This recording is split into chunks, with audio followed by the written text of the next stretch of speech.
Hello and welcome to the video. If you don't know me, my name is Ishan, and today I want to do a little tarot card reading for you and just share a story that transpired recently. Yesterday I was out and about downtown attending this little festival thingy.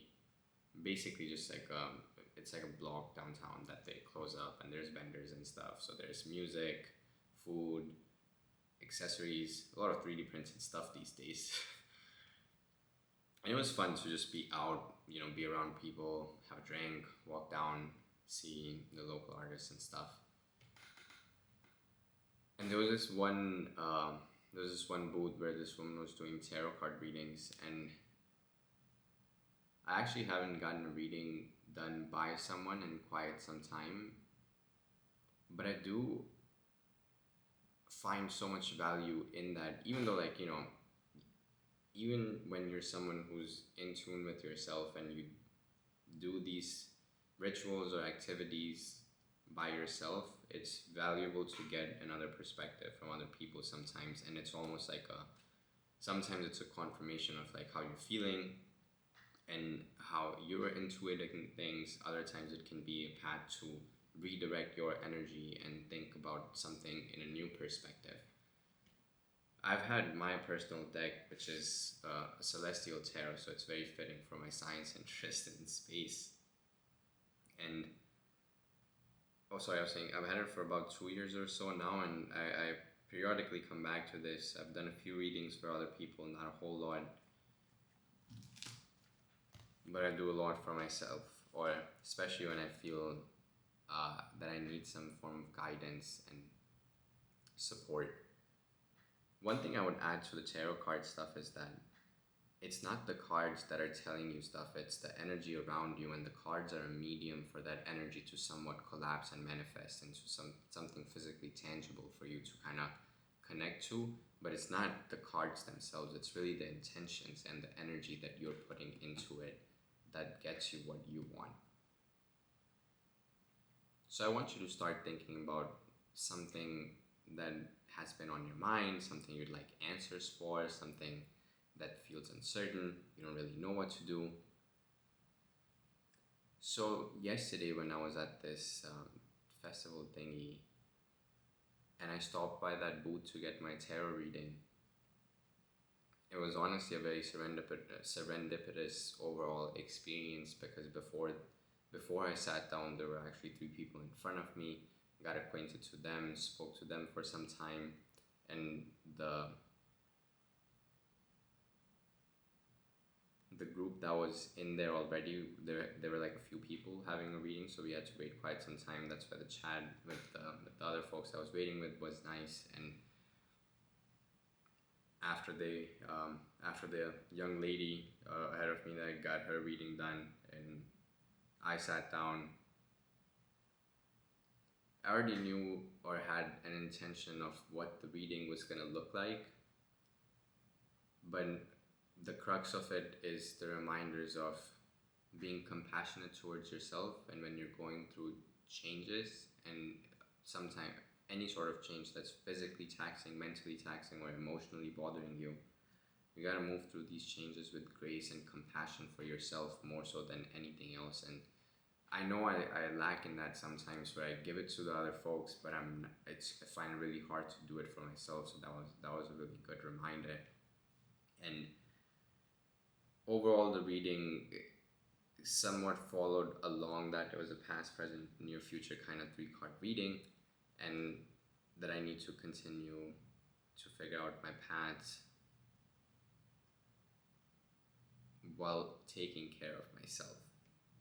And then me and the lady, the woman, we were talking for some time, and somehow we got to a question of where I said, but like, I don't know why I do that. And as soon as I said that, or like something about my patterns, I caught it right away. I was like, it's the self-worth. It is totally the self-worth. She's like, let's find out. And she did a 1-card reading. And of course, the card that comes out is exactly about self-worth and understanding that you are worthy of good things. that experience for me was a confirmation of like I am someone who's very in tune with himself, and sometimes I just forget that, and it's very natural for us. It's a human instinct, or it's very human for us to get entangled in so much of the outside stuff that you forget the inside, and that's the most important part to maintain and regulate and take care of. So that brought me back to my deck, which I'd been meaning to do reading for myself for the past few days and kept putting it off because I was like, oh, I'm not clean right now. I gotta take a shower first. I gotta clean my space. I gotta do this. I gotta do that. And I'm always like, bro, there's no perfect moment.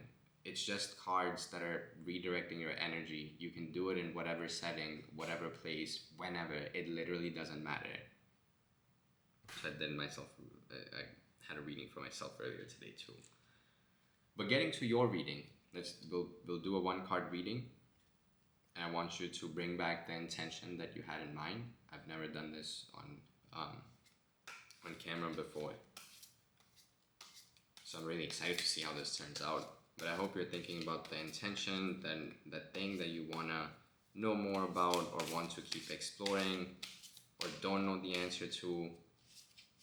And we're right now just directing energy into the deck and calling upon the guardian angels that are around us to channel the energy in here so we can perceive their guidance and their input and their support. And we hope to find some form of solace in this.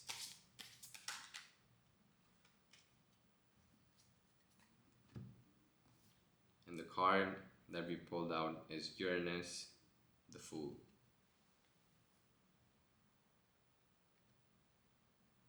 I hope you can see it.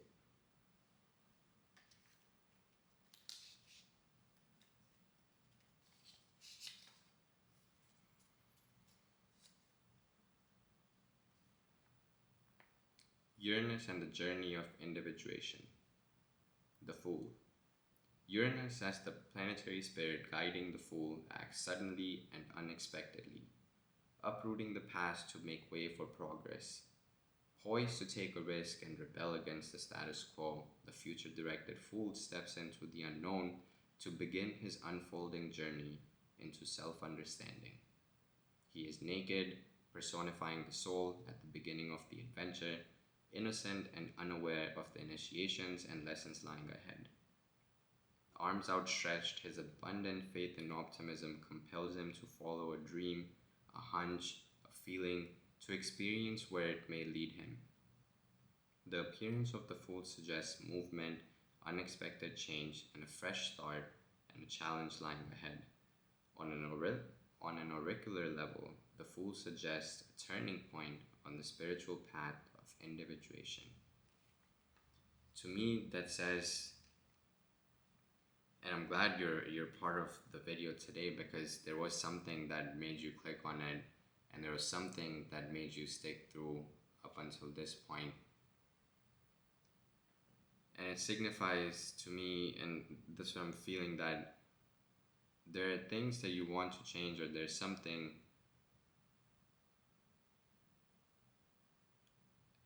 within you that you want to listen to, but you're having a hard time deciphering what it is, or you're having a hard time acting upon it, even though you know it's the choice that's meant for you.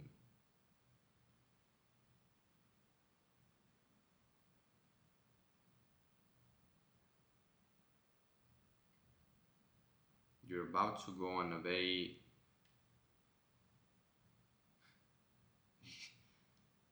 you're about to go and embark on an internal journey that's going to help you learn more about yourself in a way that you've never thought or deemed possible. You're going to go on this journey with some fear,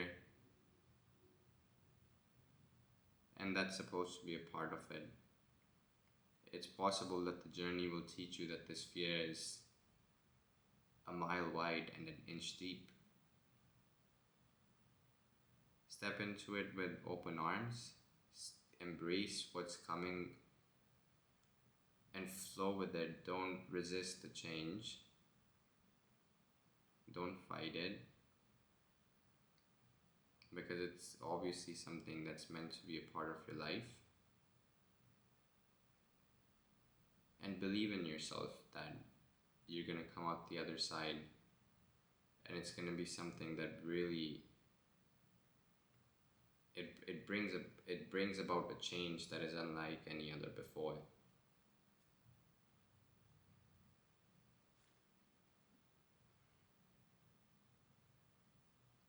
I hope some of the, or any if any of that resonated with you, let me know in the comments below. I think that's I'll let you sit with that and wrap up the video here. Please, please, please continue to make time for yourself. Continue to make time to develop an inner connection with yourself. Spending quality time doing things that bring you joy and make you happy and make you feel alive. Thank you so much for tuning in. I really appreciate you.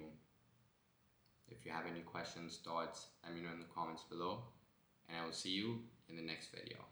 Love you. Take care.